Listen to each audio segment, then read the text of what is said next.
Muy buenos días en este nuevo domingo del mes de mayo. Hoy aprendemos a evitar las intoxicaciones alimentarias porque los virus y las bacterias siempre están al acecho. Vamos a controlar la tensión y la glucosa, a aliviar el dolor de cabeza y también a combatir los kilos de más que hayamos podido ganar durante estas semanas de confinamiento.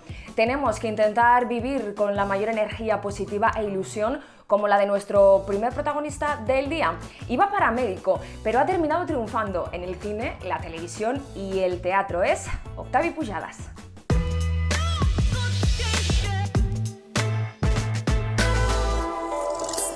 Ojo, que habla la voz de la experiencia. Ánimo y aguantar, que solo se vive una vez.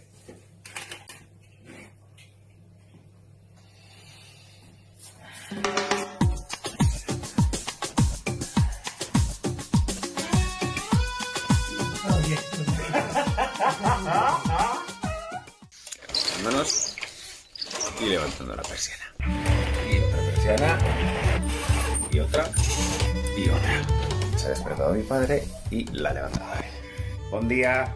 Buen día. Yo desayuno en cuanto me levanto, pero ahora me toca hacer el de mi padre. Y quiere bocadillo de atún. Su bocadillo. Una vez desayunado, el patriarca se sienta en su butaca. He dicho que el patriarca estaría viendo la tele hasta la hora de comer. Pues no. Muchas veces interrumpe su descanso con una sesión de bicicleta de 20 minutitos que va contando con su moneda por pasos. Y era comprar una mía.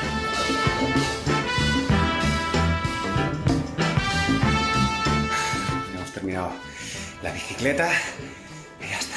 ¡A la ducha! Si hace sol, como hoy, también aprovecho para ponerme en el rinconcito de la terraza donde toca durante la mañana y coger un poquito de vitamina D.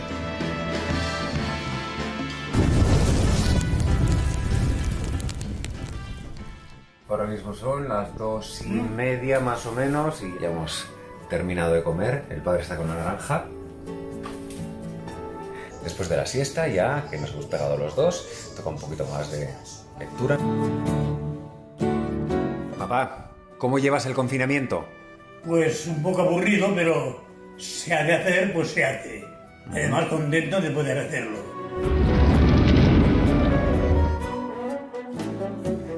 Adiós, buenos días. Y así es como pasan nuestros días, uno tras otro desde que empezó la cuarentena. Pero bueno, con sensatez y responsabilidad saldremos todos de esta.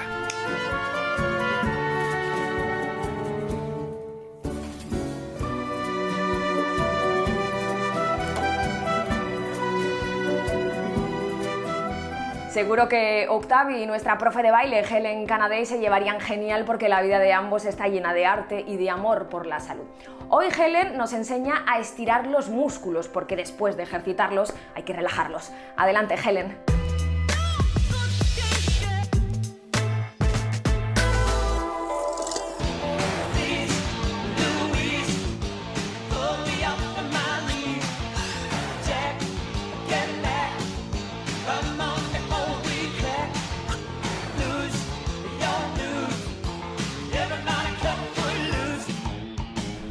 Oh, hoy estoy reventada, ¿eh?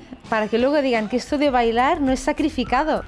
Aunque bueno, es que ya lo dicen, ¿eh? Lo más importante después de cualquier ejercicio es estirar. Pero es súper importante porque así es la vuelta a la calma, el corazón va bajando, la musculatura se relaja. ¿Cómo? De arriba hacia abajo. Pues primero, por ejemplo, con la cabeza. Un tirón suave y constante, que no haya ningún rebote, alargando el cuello en este caso. Ahora cogemos las dos manos por detrás de la cabeza y tiro la barbilla hacia el pecho. Y aguanto aquí, que tire bien la parte superior de las cervicales. Seguimos. Subo brazos aquí, cojo aire, estiro, cojo aire otra vez, estiro. Voy hacia un lado para que tire toda esta parte de la espalda. Tiro aquí, vuelvo, cambio la mano y al otro lado.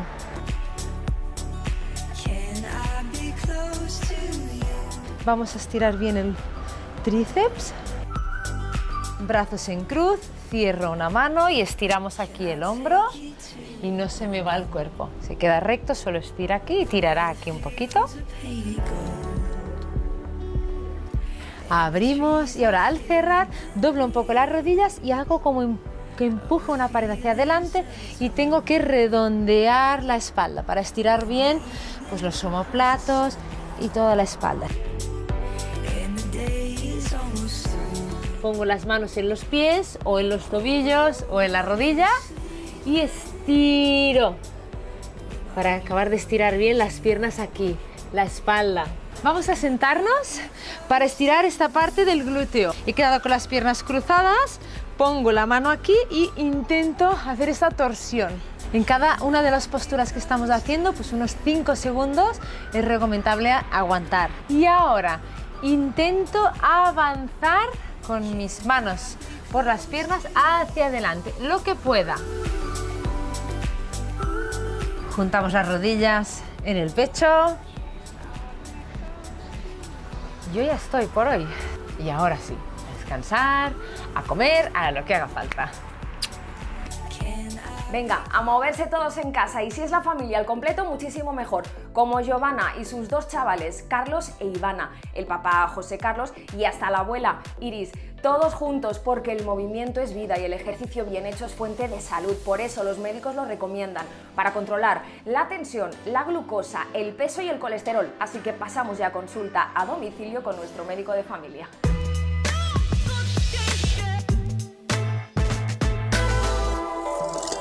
Muy buenos días, doctor Fabián. Y después de tantas semanas de confinamiento, no quiero ni pensar cómo estarán esas cifras, desde la tensión arterial a los kilos.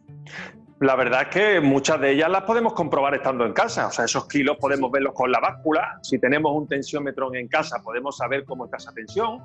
Y los pacientes diabéticos, sobre todo los que tienen tratamiento con insulina, pues suelen tener en casa un glucómetro que permite cómo está el azúcar, para medirlo puntualmente. Eso sí es importante, sin obsesionarse, Miriam. Hacer los controles que están indicados, que hacer más controles de la cuenta puede ser contraproducente y no aporta ninguna utilidad. De hecho, habrá quien esté pensando, yo mejor no saber. Tampoco es eso, Miriam, hay que hacerse los controles que estén indicados. Mira, una buena fórmula de saber cuántas medidas tengo que hacerme es precisamente el grado de control de la enfermedad. Por ejemplo, si soy una persona hipertensa, pero que tengo una tensión en general bien controlada desde hace tiempo, no hace falta que me mida la tensión cada día. Pero si he tenido la tensión alta y me acaban de hacer un cambio de tratamiento, puede ser recomendable que ahora me la tome durante varios días seguidos para ver si ese cambio ha sido suficiente.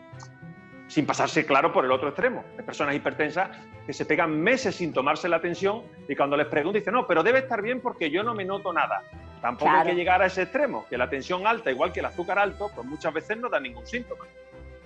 Bueno, ¿y qué pasa estos días si alguien se toma la tensión y la tiene alta? Porque hay que volver a tomársela otra vez. Hay que dejar pasar 3-4 minutos y asegurarnos de que estamos haciendo bien las cosas. Es decir, que estamos tranquilos, que estamos sentados, que no acabamos de hacer ejercicio, que no acabamos de comer y que usamos bien el tensiómetro, que hemos ajustado bien el manguito, bien sea en la muñeca o en el brazo, según el modelo de tensiómetro que tengamos. Es decir, que estamos midiéndolo bien.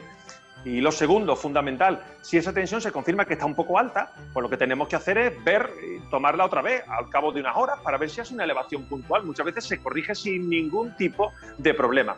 Y hay que hacer un pequeño diagnóstico. Oye, ojo a ver si es que he dejado de tomarme las pastillas de la tensión. Que hay personas que dicen, como ya tengo la tensión controlada, pues ya no hace falta que me tome las pastillas. Precisamente la tensión está controlada porque te toman las pastillas. Si dejas de tomarlas, se puede descontrolar. Así que es muy importante que si yo noto la tensión más baja de la cuenta, contacte con mi médico o enfermero para ver si podemos reducir el tratamiento, pero no debo dejarlo por mi cuenta. ¿Y si a pesar de tomar la medicación de la que hablabas, la tensión sigue alta? Lo que tenemos que vigilar es si además de tomar la medicación estamos haciendo bien el resto de cosas. Tú sabes, Miriam, que es algo fundamental, que tenemos que hacer todos, cualquiera de nosotros, si empezamos a ver que tenemos la tensión un poco alta. ¿Qué? Mira, tenemos que bajar el consumo de sal y de excitante y aumentar el consumo de frutas y verduras. Tenemos que controlar nuestro peso. Si nos sobran unos kilos de más, hay que ponerse en serio a perdernos y hay que hacer ejercicio físico. Con esas medidas, pequeñas elevaciones de tensión se controlan directamente. Y cuando no es suficiente solo con eso, ya te digo que poniendo en marcha esas medidas va a ser mucho más fácil que lo controlemos con la medicación y con el menos número de pastillas. Bueno, y seguimos hablando de cifras. Precisamente con el aparato de la tensión también podemos medirnos las pulsaciones o, por ejemplo, con una cinta cuando estamos haciendo ejercicio. ¿Qué pasa si tenemos las pulsaciones elevadas pese a estar en reposo? Lo primero es que recordemos que pulsaciones elevadas se dice cuando son por encima de 100 pulsaciones por minuto. Y como bien apuntabas, Miriam, pues muchas veces no es ningún problema de salud, es algo fisiológico. Si yo hago ejercicio físico, es normal que las pulsaciones suban por encima de 100. Igual también si estoy un poquito nervioso. ¿Cuándo le tengo que prestar especial atención a esas pulsaciones y tengo que consultar? Pues si se elevan de repente estando en reposo, estando tranquilo, o si asocian otros síntomas, por ejemplo, dolor en el pecho, dificultad al respirar o sensación de mareo. En esos casos debo consultar con el médico a ver qué es lo que ocurre ahí, porque esa taquicardia, esas pulsaciones, pueden ser por una arritmia que hay que estudiar. Bueno, pues es el momento de pasar consulta con un especialista del corazón, con un cardiólogo.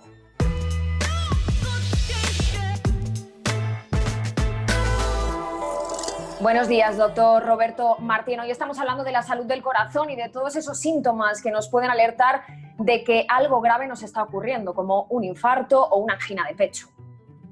Sí, los síntomas que acompañan a la angina de pecho se trata de un dolor en el centro del pecho, habitualmente de tipo opresivo, que bien se queda en el centro del tórax o puede irradiar al cuello o ambos brazos y puede acompañarse habitualmente de síntomas de sudoración, mal estado general, incluso ganas de vomitar. En este contexto habitualmente suele durar unos minutos y suele aparecer detrás o después de un esfuerzo físico.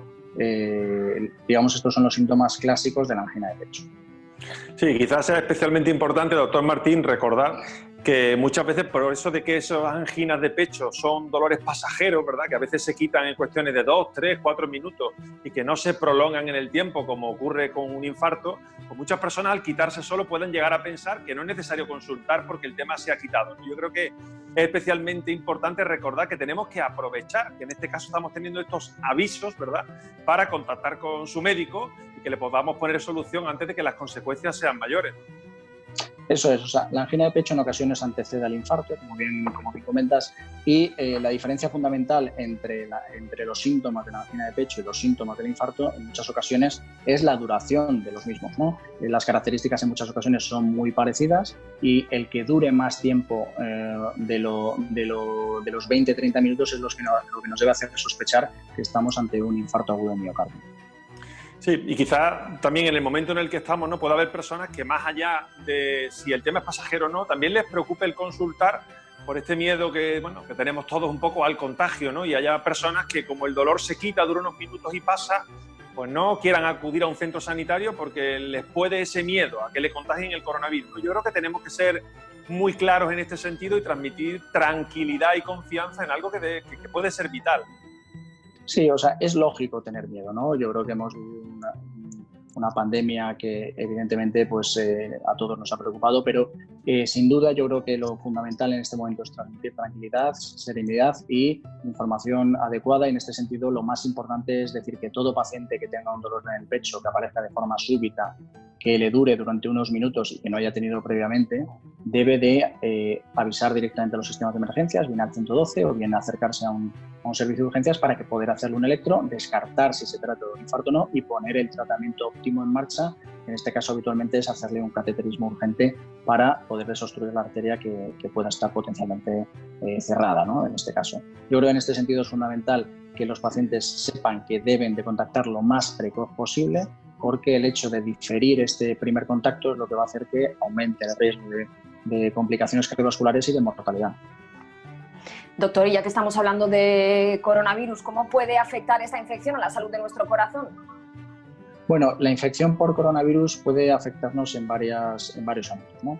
Uno de ellos es que hemos visto que aumenta la tasa de fenómenos trombóticos, tanto a nivel venoso como arterial.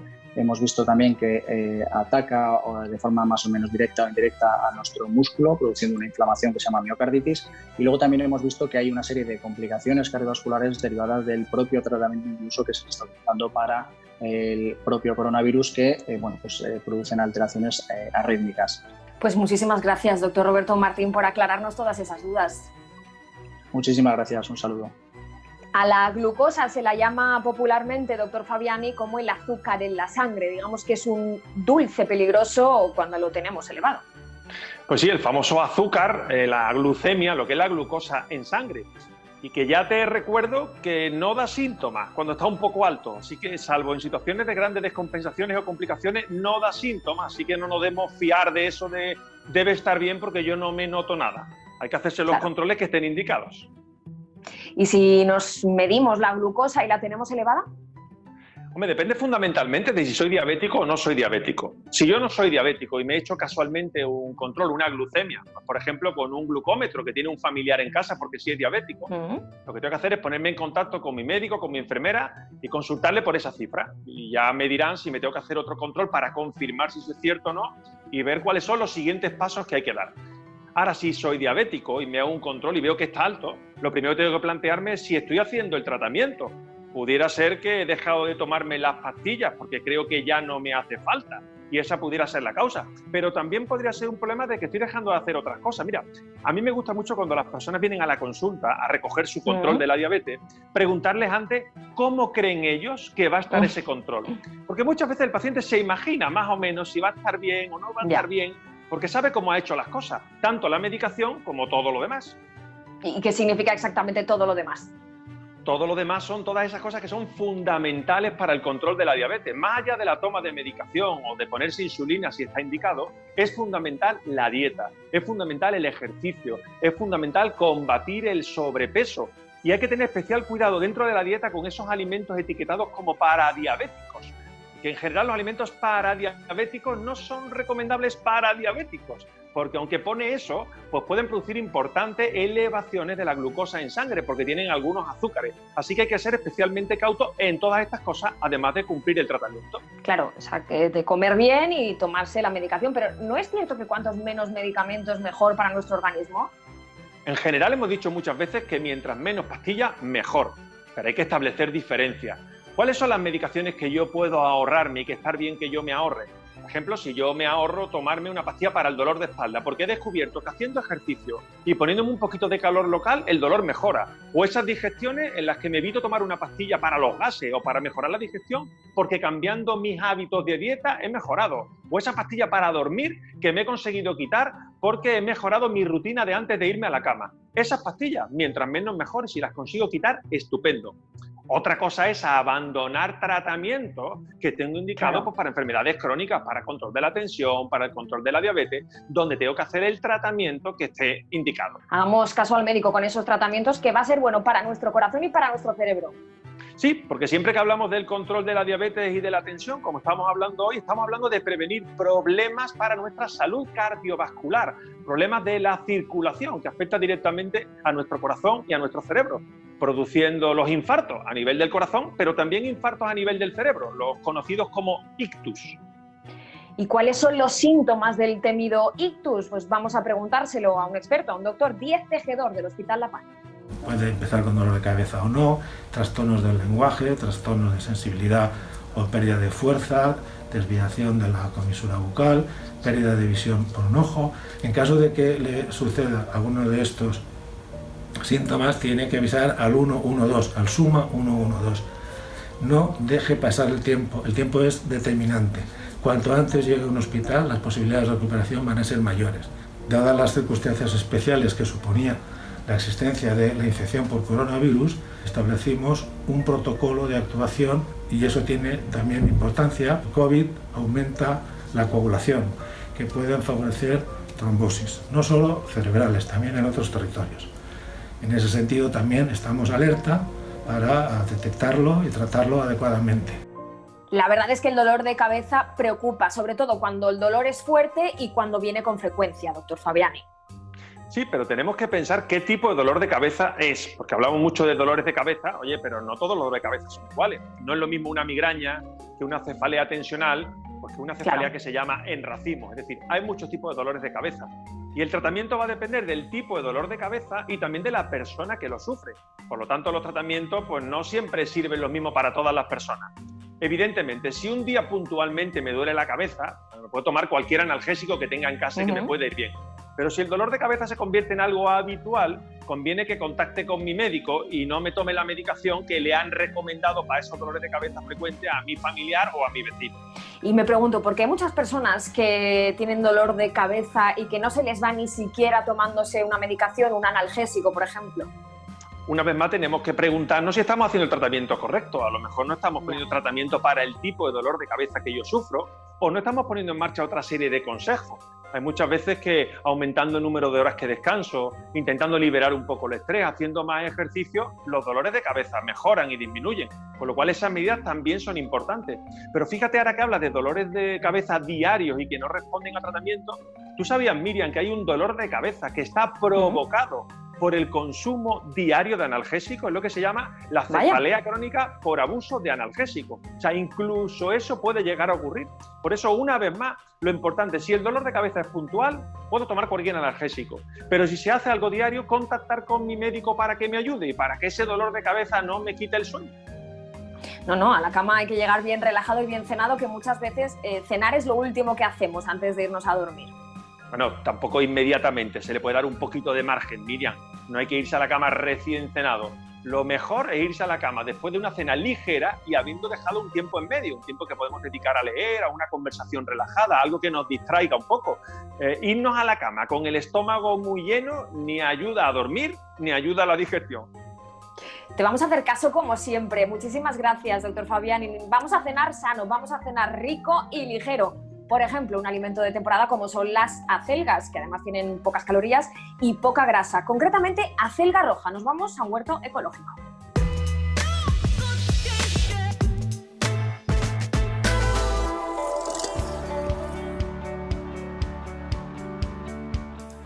Sembramos en otoño para que durante todo lo que es el invierno esté cultivada. No crece mucho en la temporada más fría, pero se puede ir cultivando, se puede ir cosechando, y en esta época, si os fijáis, es el momento óptimo para irla a recoger.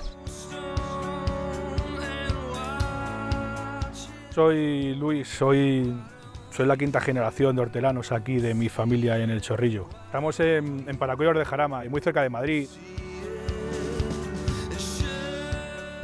Aquí lo que veis, tenemos acelga de dos tipos, la acelga verde o blanca un poco más convencional. Aquí lo que estáis viendo es la acelga roja. Aparte de ser mucho más bonita, tiene más sabor, tiene otra textura. Se consume completo, o sea, según está, se corta el tallo y se come la hoja. Estando fresca, como os decía, tiene un sabor muy rico. Se puede comer como si fuera un producto en ensalada. No hay que desperdiciar nada, ni quitarle fibra, ni nada. La acelga roja tiene una temporada bastante larga. Crece en cualquier zona de España. Lo único que en zonas más calurosas hay que cultivarlo en temporada más fría. En verano aguanta también el cultivo, lo que pasa es que requiere más riego, o sea, requiere más atención, más riego y mantenerla fresca. Pero bueno, yendo en invierno no hace falta casi prácticamente ni regarla. Esta ya es el momento para cogerlos, es este, como lo veis ahora. También se puede coger más pequeña, en este tamaño, pero bueno, o sea, no más grande que esto es como mucho. El manejo nosotros que hacemos de la huerta es agroecológico. Nosotros aquí no utilizamos prácticamente ningún insumo, o sea que todo lo sacamos de aquí. Por ejemplo, esta acelga la hemos sacado nosotros de semilla. Según estamos recogiendo estas últimas tandas, ya estamos plantando la siguiente tanda un poquito más adelante.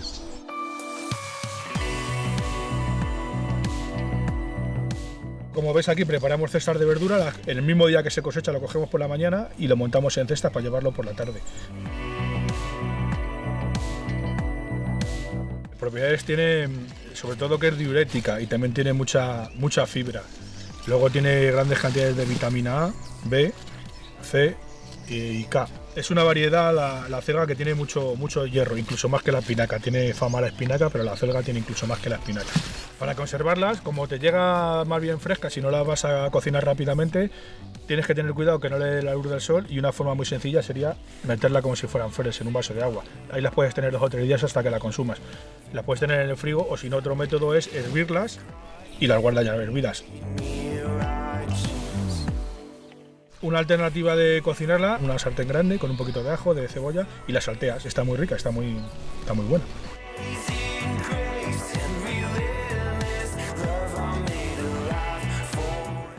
De nuestra huerta a vuestra casa. ¿Serán las acelgas, como hemos dicho antes, un buen alimento para controlar el peso estos días que no salimos tanto de casa? Bueno, pues vamos a preguntárselo a nuestro Aitor Sánchez. Cuéntanos, ¿qué nos respondes a esto? Bueno, por supuesto, claro que son un gran alimento las acelgas en esta situación, todas las verduras realmente. Si lo pensamos, las verduras nos aportan una gran cantidad de beneficios y de componentes interesantes para nuestro organismo, minerales, vitaminas, fibra, además con muy poco aporte calórico. De modo que es perfecto, tenemos una gran densidad nutricional, muchos nutrientes a cambio de pocas calorías. Así que uno de los platos que podemos preparar es simplemente unas acelgas, ya que has dicho, así fresquitas, que están buenísimas, con un poco de ajo y pimentón, rico, rico. Muy ricas, pero yo no sé si tú te acuerdas al inicio de este confinamiento, cuando nos entró un poco la fiebre de comprar alimentos en los supermercados antes de que supuestamente se agotaran, que los primeros que empezaron a agotarse fueron la carne. Y después las hortalizas como el brócoli o las acelgas se quedaban ahí solitas en su estantería. Sí, eso también se debe quizás un poco a que se le ha cogido miedo a los alimentos en crudo y a los alimentos que están expuestos, ¿no? Y en realidad tampoco está justificado. Si tenemos en cuenta el riesgo de que haya coronavirus encima de una acelga o encima de una col es el mismo que el que pueda haber en un paquete de cereales o en una bandeja de pechugas de pollo, así que está completamente injustificado. Ojalá hubiera también más campañas de fomento de estos alimentos tan prioritarios como frutas y verduras, porque sinceramente hace falta, y aparte de estos motivos es que nos sobran científicamente. Es que el mayor consumo de verduras se asocia a menor incidencia de cáncer, a menor número de enfermedades cardiovasculares, también a una prevención de infecciones. Vamos, que es que de verdad las frutas y verduras ahora mismo son fundamentales. Además, verdura podemos consumirla de distintas maneras, como por ejemplo, se me viene a la cabeza, en ensalada, en menestra, en gazpacho. Nutritivamente, ¿cuál es la mejor opción? Bueno, nutritivamente con las verduras, siempre que sean comestibles en crudo, es decir, que no es el caso de una berenjena, por ejemplo, cuanto menos la manipulemos, mejor, porque las vitaminas y los fitoquímicos que tienen son muy lábiles, es muy fácil que se destruyan. Entonces, para sacarle todo el partido sería en crudo y que la mastiquemos. ¿Qué es eso? Pues una ensalada. Una ensalada sería una forma magnífica de consumir verdura. Luego también es cierto que mientras respetemos la temperatura, hay otras preparaciones como por ejemplo un caldo frío, un gazpacho, en el que también estamos incorporando todas estas propiedades, y ya deberíamos quizás evitar irnos a calentamientos muy excesivos o eliminar, por ejemplo, también la pulpa o la fibra, que eso pasaría en el caso de los licuados. En el caso del gazpacho, por ejemplo, que es lo que más vamos a consumir, yo creo, a partir de ahora cuando suben las temperaturas, la verdura es triturada, pero no va a perder sus propiedades, entiendo. Eso es, no estamos retirando la fibra, como podría pasar en un zumo. Entonces el gazpacho es completamente saludable. También sabemos que no debe ser la única manera de tomar verdura, porque en una ensalada estamos masticando y con el gazpacho no masticamos. Y también es importante masticar para el desarrollo de nuestros dientes y también porque ayuda a saciarnos mucho más.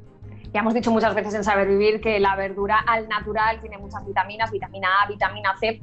Y hablando de la vitamina C, hay una idea que se ha extendido mucho durante estos últimos días, y es que ayuda a combatir el coronavirus. No sé si es así. Bueno, es una afirmación que tiene parte de mito y parte de verdad. La vitamina C es una vitamina imprescindible que además ejerce un gran papel protector en nuestro organismo, es antioxidante, contribuye a que tengamos un sistema inmunológico fuerte, pero como se está utilizando para combatir el coronavirus en otros países, es a través de inyecciones y es a través de niveles y cantidades terapéuticas que nunca podremos alcanzar a nivel de la dieta. Por lo tanto, sí que es útil para combatirla, pero no pensemos que por tomarnos un limón o una naranja estamos completamente protegidos, ni mucho menos. Tenemos que tomar abundante fruta y verdura, porque eso sí es lo que en general va a ayudar a protegernos de esta infección y de cualquier otra. Y hablando de protección, estos días cuando salimos a hacer la compra, nos ponemos nuestros guantes, nuestra mascarilla. ¿Es que el coronavirus también se puede transmitir, se puede adquirir a través de los alimentos? Bueno, sí que se puede, pero en realidad como cualquier otro alimento. No es que la comida sea un vector de transmisión principal, y además el coronavirus no puede crecer y no puede replicarse dentro de los alimentos. Por lo tanto, tenemos que tener el mismo cuidado que si fuese una hoja de papel o que si fuese, por ejemplo, unas monedas. Y lo que sí que tenemos que tener mucho cuidado es de mantener las correctas medidas de higiene cuando llegamos a casa, y eso es básicamente lo más importante. Si queremos protegernos del coronavirus, nos tenemos que centrar en otras cuestiones, pero eso sí, en casa, medidas de higiene. Bueno, pues sobre esas medidas de higiene vamos a seguir profundizando con una experta en ciencia y tecnología de los alimentos, que es Beatriz Robles.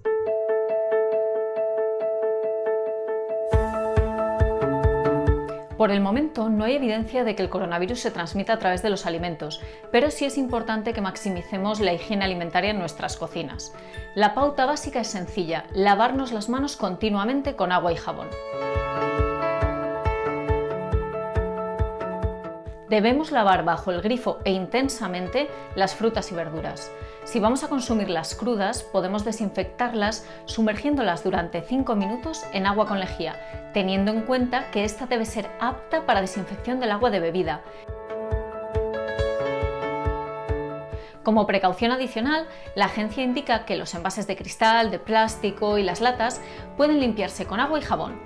Y desaconseja usar desinfectantes para limpiar los envases, ya que algunos son porosos y permiten que el desinfectante pase y entre en contacto con el alimento, lo que puede suponer un riesgo para la salud.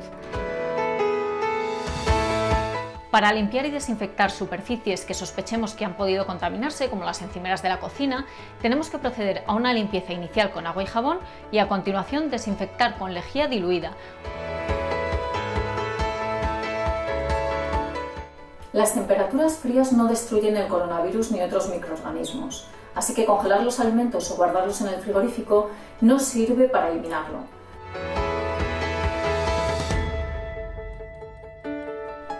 Las temperaturas altas sí destruyen el coronavirus, así que es importante en este momento cocinar completamente los alimentos. Es suficiente con que se alcancen 71 grados en el centro del alimento. Un cocinado normal en los fuegos de la cocina o en el horno son seguros, pero debe evitarse cocinar en el microondas porque la distribución de calor no es uniforme y puede haber zonas en las que el calor no alcance la temperatura segura. Oye, Aitor, ¿es verdad que hasta la fecha que se sepa nadie ha enfermado por consumir un alimento contagiado con coronavirus? Hay que tener en cuenta que el coronavirus es un virus que nos infecta las vías respiratorias, que el mayor vector de contagio es por contacto entre personas o estando cerca de otros humanos, de modo que ahora mismo prácticamente está descartado que los alimentos sean una vía de contagio preferente. Así que no es nuestra mayor preocupación. ¿Y qué pasa con la comida para llevar, esa que consumimos y que nos han preparado ya en un restaurante, que por ejemplo nos han podido traer a casa?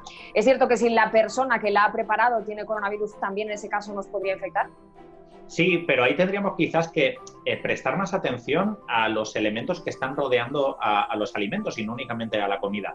Hay una bolsa que nos han traído a domicilio, también hay un embalaje alrededor de los alimentos y un repartidor que nos está entregando finalmente la comida. Es ahí donde tenemos que tener verdadero cuidado, en casa obviamente manteniendo esas distancias, y en el restaurante lo que sí que hay que ser es muy escrupuloso pues a la hora de hacer todo el proceso de embalaje del alimento cuando lo estamos metiendo en la bolsa, porque ahí sí que hay más probabilidades que estemos haciendo contacto directo con el alimento. Extrememos las medidas de precaución.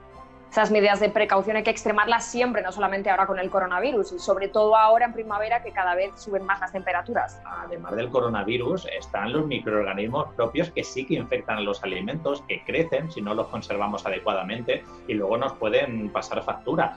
Hay algunos nombres propios que nos suenan, ¿no? Como por ejemplo la brucelosis, la salmonelosis, de los que sí que deberíamos preocuparnos. Y obviamente aquí es muy importante refrigerar bien los alimentos, guardar las medidas de higiene y una cosa que sí que sirve también para el coronavirus, que es lavarnos mucho las manos con frecuencia. Vamos, que la culpa no la tienen los alimentos en sí, sino las manos que los manipulan. Sí, las manos que los manipulan, porque a veces contagiamos de mano a mano y tocando utensilios, y porque las manos es al fin y al cabo las decisiones que tomamos. Fíjate, en casa es muy frecuente el error de cometer una imprudencia de contaminación cruzada. Es decir, de mezclar alimentos crudos que suelen estar infectados por microorganismos, como puede ser un filete de pollo o un filete de pescado, mezclarlos con alimentos que luego te tomas en crudo, como una ensalada. Error típico, ensalada César, en la que tú has partido una pechuga de pollo, por ejemplo, con un cuchillo, y luego en esta tabla puedes utilizar el mismo cuchillo o apoyar en la tabla una lechuga que te vas a tomar en crudo sin cocinar, y ahí estás transmitiendo los microorganismos de la pechuga de pollo a tu ensalada. Entonces, mucho cuidado, separamos aquellos alimentos que cocinamos de los que comemos directamente en crudo. La salud, como estamos viendo, también entra por la boca. Por eso me surge la siguiente duda. Si, por ejemplo, tenemos en la nevera un alimento que ya está caducado de hace, por ejemplo, varios días, ¿podemos consumirlo? Caducado nunca, y aquí hay que tener en cuenta que hay dos fechas distintas y que muchas veces es muy frecuente confundir. Tenemos la fecha de caducidad, que eso es para alimentos perecederos que entrañan siempre riesgo microbiológico. Una fecha de caducidad nunca podemos consumir un alimento pasado de fecha de caducidad, como puede ser una bandeja de filetes de pollo o a lo mejor un envase de jamón cocido, esas cosas nunca. Y luego hay fechas de consumo preferente que suelen estar en alimentos de mayor vida útil, como puede ser una conserva, como puede ser un tetrabric, unas especias. Esa fecha únicamente es orientativa, nos dice que es preferente consumir ese alimento antes de esa fecha, porque si no va a perder propiedades, va a perder sabor, va a perder olor, puede oxidarse, puede enranciarse, pero no va a entrañar nunca riesgo. La fecha de caducidad, no, por favor, nunca consumimos un alimento pasado de fecha de caducidad. Ha quedado claro, tenemos que ser muy responsables en la compra y en lo que comemos, así que muchísimas gracias, Aitor, por todos tus consejos que nos vienen bien a todos, también a las personas que viven solas. En ellas se fija hoy nuestra experta Griselda Herrero.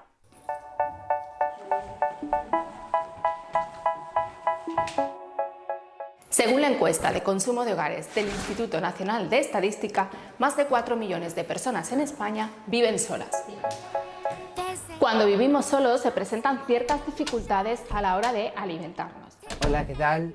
Soy Diego, trabajo en una oficina muchas horas y para mí es muy difícil lo de cocinar y tener vida social, que suelo tirar de, pues eso, de precocinados y todo eso. Pizza, empanadillas, croquetas, fideos chinos, ensaladilla. El hecho de cocinar para una sola persona nos suele dar más pereza. Si vamos al supermercado a comprar, es mucho más difícil encontrar envases individuales que los envases familiares. Además, la falta de organización en la cocina, en la compra y en la planificación en general nos lleva a picotear más entre horas. A ver, no siempre tiro de pizzas o empanadillas, al final pues también hago como cosas más sanas, aunque estén ya hechas, rollo crema de verduras y cosas así. Hay que cuidarse. Estoy todo el día en movimiento, voy al gimnasio, entonces pues voy equilibrando un poco la mala dieta con otras cosillas. No se trata de estar gordo o estar delgado, se trata de aprender a hacer buenas elecciones alimentarias. Pues me voy a hacer unos fideos chinos. Grasas saturadas son 40, azúcares no tiene casi nada y sal pone 42%. Bueno, la verdad que no sé qué quiere decir todo esto, pero bueno, está bueno. El hecho de que estemos comiendo pues grandes cantidades de productos ultraprocesados llenos de azúcares simples, harinas refinadas, sal o grasas no muy saludables nos pueden generar a medio o largo plazo enfermedades como la diabetes, la obesidad, la hipertensión, dislipemias o otras muchas enfermedades. Sí le he pensado en lo de cambiar los hábitos, lo que pasa es que al final siempre se queda como en un propósito de año nuevo y siempre acabo tirando de los mismos recursos que siempre. Pues nada, voy a comer que enseguida tengo que irme, ¿vale? Planifica las comidas y haz la lista de la compra. Intenta comprar en el mercado o en tiendas pequeñas, será mucho más fácil que puedas adquirir envases individuales o piezas por unidades. Cocina de forma sencilla, utilizando técnicas fáciles y rápidas. Cocina y guarda en tuppers individuales para tener comida para varios días. Y por último, haz cocina de aprovechamiento. De un guiso, 5 comidas. Va, están buenos, lo mejor que la comida de mi madre, pero es para salir un poco del paso, ¿vale?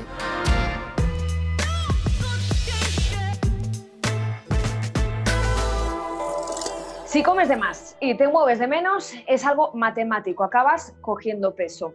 Algo que nos preocupa especialmente estos días por los kilos que también hayamos podido sumar durante este confinamiento. Y ahora, doctor Gonzalo Guerra, llega el mes de mayo y nos entran las prisas. Pues así es, Miriam. Como hemos estado confinados y nos hemos movido menos, es muy difícil que no llegues a ganar un poquito de peso, aunque hayas comido igual. Lo importante no es lanzarte a lo loco a perder peso rápidamente para de cara al verano estar mejor.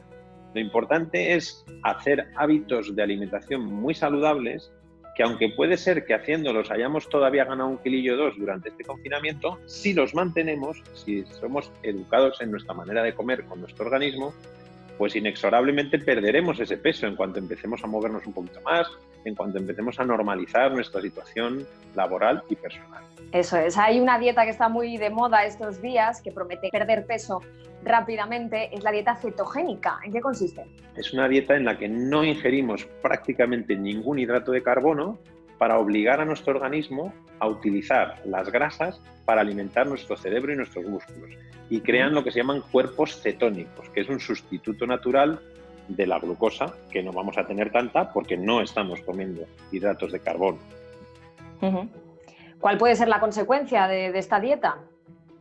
Bueno, estas dietas son dietas que tienen que estar vigiladas, porque el hecho de generar cuerpos cetónicos puede tener algún efecto sobre el riñón, sobre el hígado. Son dietas que generalmente están basadas en la ingesta de proteínas, por lo tanto tenemos que tener mucho cuidado con que nuestra función renal permita excretar ese exceso de proteínas que estamos comiendo, y en cualquier caso no son dietas para hacer a largo plazo, son dietas para, digamos, un poquito de golpe inicial, es decir, para perder el peso inicialmente, arrancar a perder ese peso y luego ya ir pasando a dietas que sean un poquito menos radicales y sean más de mantenimiento.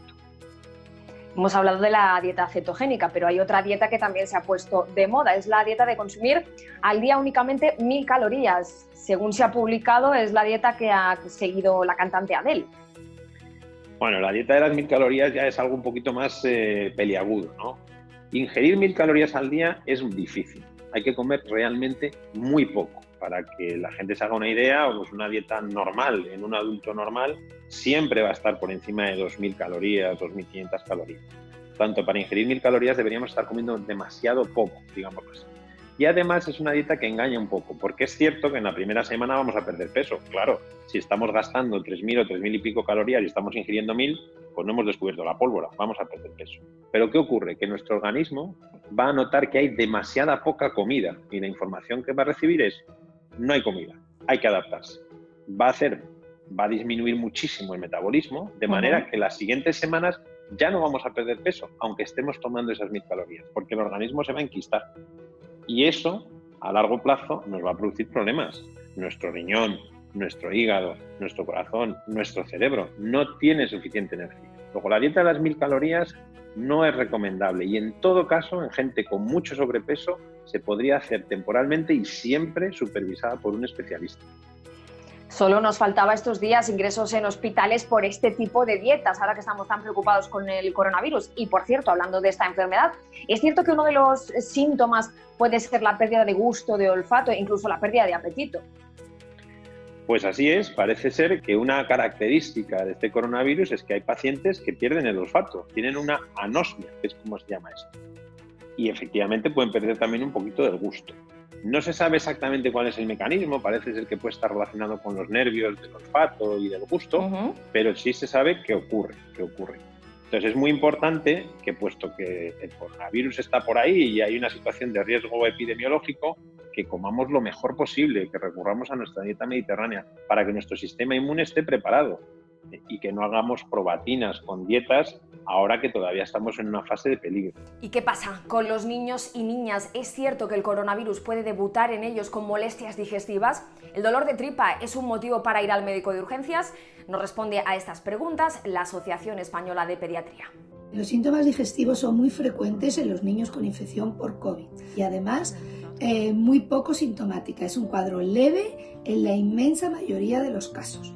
Hay algunos casos, un porcentaje muy pequeño de niños con enfermedad por COVID-19 que cursa con un cuadro agudo de fiebre, siempre hay fiebre, dolor abdominal importante, más o menos agudo, y que se suele asociar con manchas en la piel, con un eritema, incluso con un enrojecimiento de los ojos, que lo que nos está indicando es que hay una inflamación multisistémica de todos los órganos, ¿vale? Es motivo para acudir a un servicio de urgencias. Hay tratamiento, los médicos lo saben manejar y generalmente los efectos secundarios o las alteraciones que deja son muy poco frecuentes. Se ha llamado asociada a Kawasaki porque la enfermedad de Kawasaki aislada es igual que esto, pero no tiene debajo el COVID.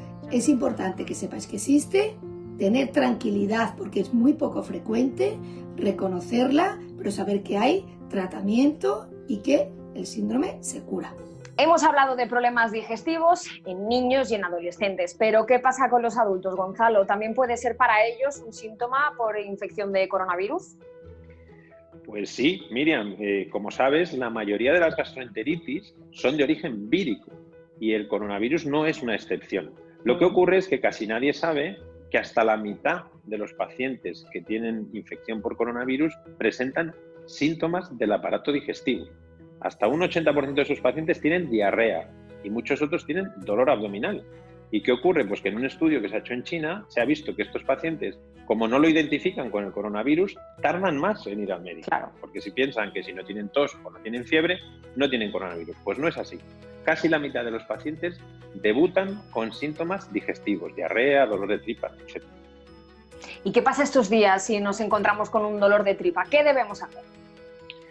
Pues bueno, si es un dolor de tripa, digamos, como decía mi padre, corriente y moliente, que me duele la tripa un rato y luego se me ha pasado, o que he tenido diarrea un solo día, bueno, en principio observarnos, hacer una dieta un poquito blanda en casa y nada más. Ahora bien, si vemos que la diarrea se prolonga, que el dolor de tripa va a más o no para en el tiempo, debemos consultar al médico, bien telefónicamente o bien con una consulta online o incluso yendo a verle, porque lo que no debemos hacer es prolongar la consulta hasta que ya haya pasado demasiado tarde. Si vemos que tenemos síntomas digestivos y se prolongan en el tiempo, hay que consultarlo. Pues muchísimas gracias una vez más, doctor Gonzalo Guerra, por todos esos consejos de salud y de alimentación, que por cierto son dos conceptos que une a la perfección nuestra nutricocinera Marta Verona. Vamos a ver hoy cuáles son sus propuestas desde el desayuno hasta la cena.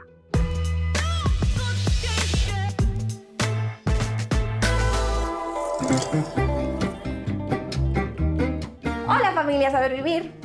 Esto de cocinar desde mi casa me hace sentiros mucho más cerca. De hecho, me pilláis aquí, atándome el mandil.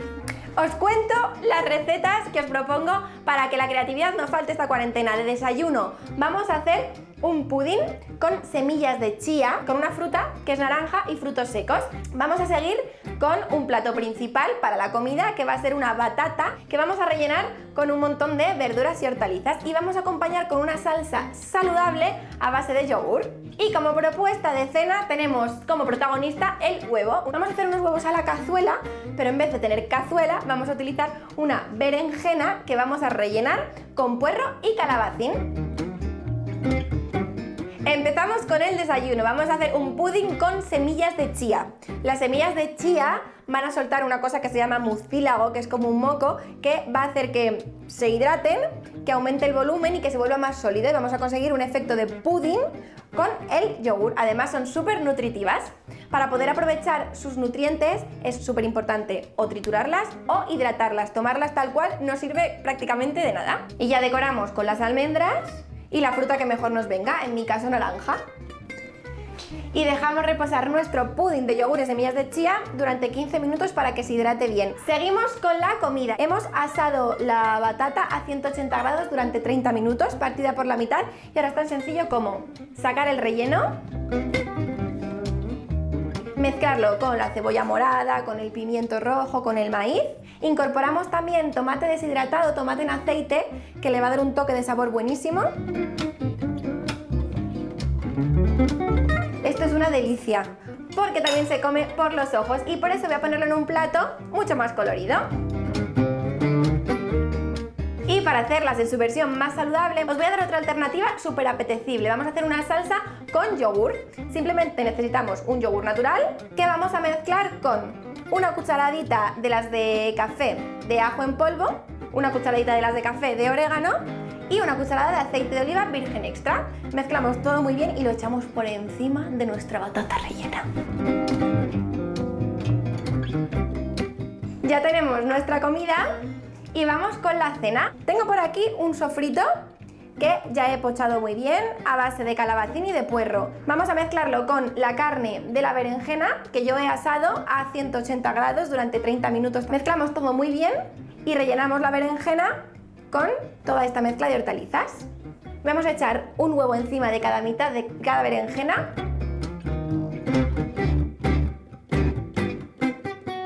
Y lo vamos a meter al horno a 200 grados durante 3 minutos para que se quede el huevo perfecto.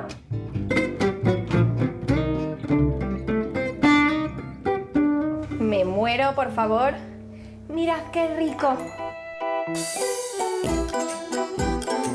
Hacemos un repaso de las propuestas de menú de esta semana. Tenemos por un lado un desayuno original y muy rico, un pudding de yogur y semillas de chía. Seguimos con la comida, una batata rellena. De nuevo, podéis rellenarla con lo que mejor os venga. Yo he utilizado maíz, pero podéis poner remolacha, por ejemplo. Y terminamos con nuestras berenjenas rellenas con huevo a la cazuela, que son estupendas para cenar y quedarnos con muy buen sabor de boca. Espero que la hagáis en casa y que nos compartáis las recetas, que saber vivir lo hacemos entre todos. Bueno, Marta, pues ya tenemos lo básico para cocinar hoy, para comer, desde el desayuno hasta la cena. Nuestras comidas básicas que no pueden faltar en el día para que nos repartamos los nutrientes.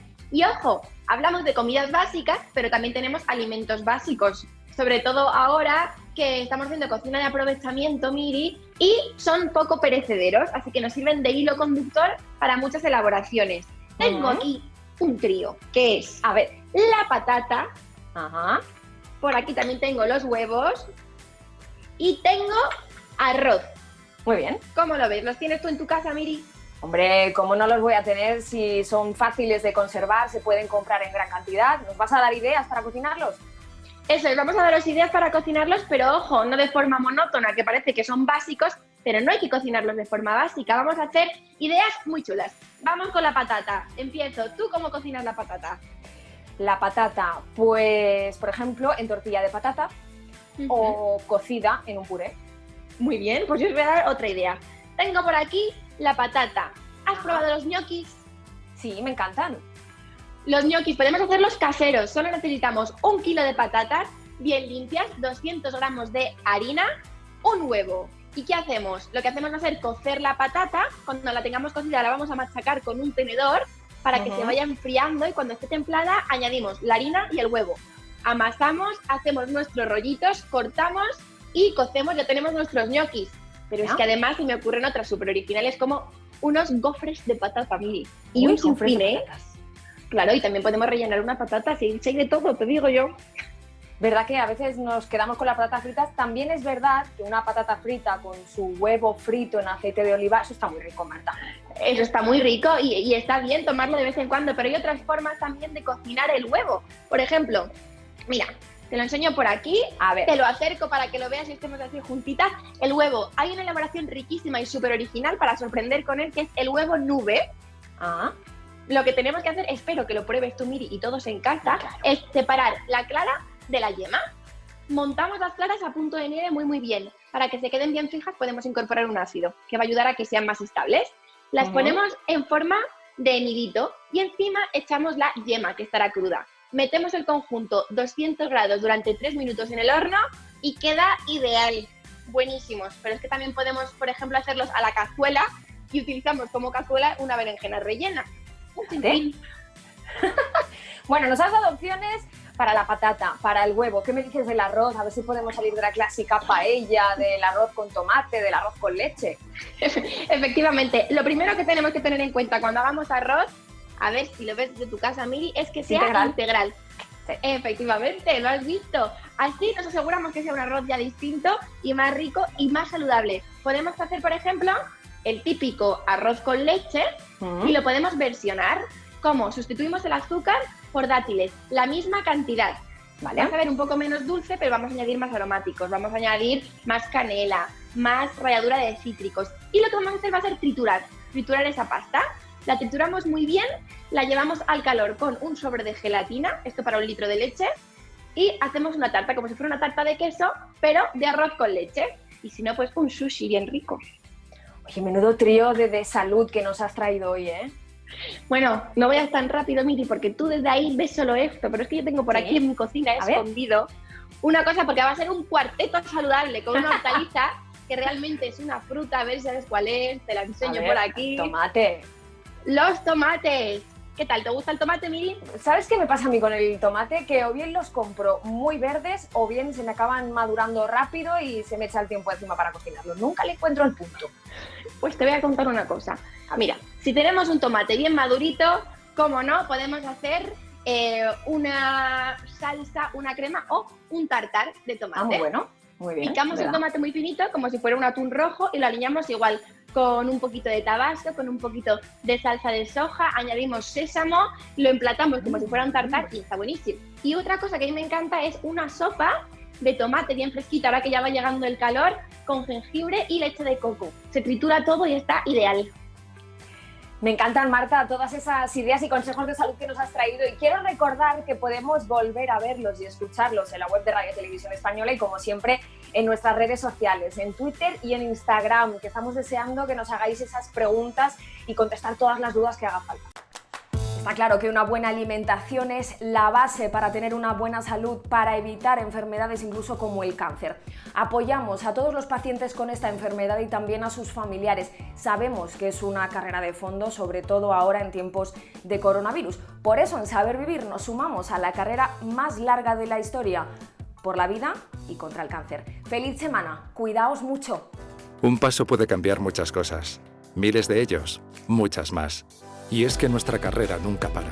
Por eso este año, ante la situación del COVID-19, nos ponemos en marcha desde casa. Así, cuantos más pasos reunamos, más larga será la carrera. Porque en la lucha contra el cáncer, nada te puede parar.